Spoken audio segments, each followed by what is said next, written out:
الآن هذه هي الصورة التي ننقلها لكم مشاهدينا من محافظة بني سويف، ويبدو أن الكل متأهب في مشهد يعبر عن الاستياء والضجر والضيق بما يحدث من غدر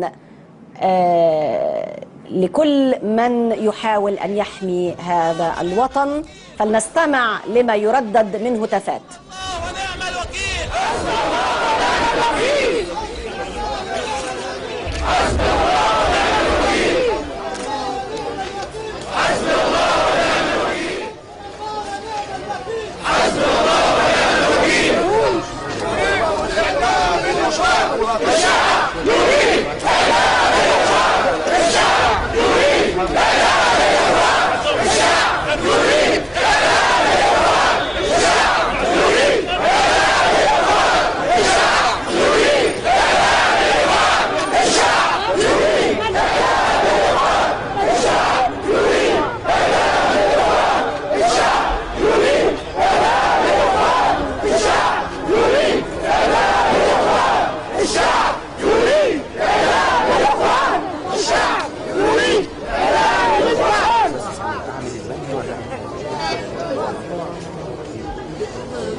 منهم مربط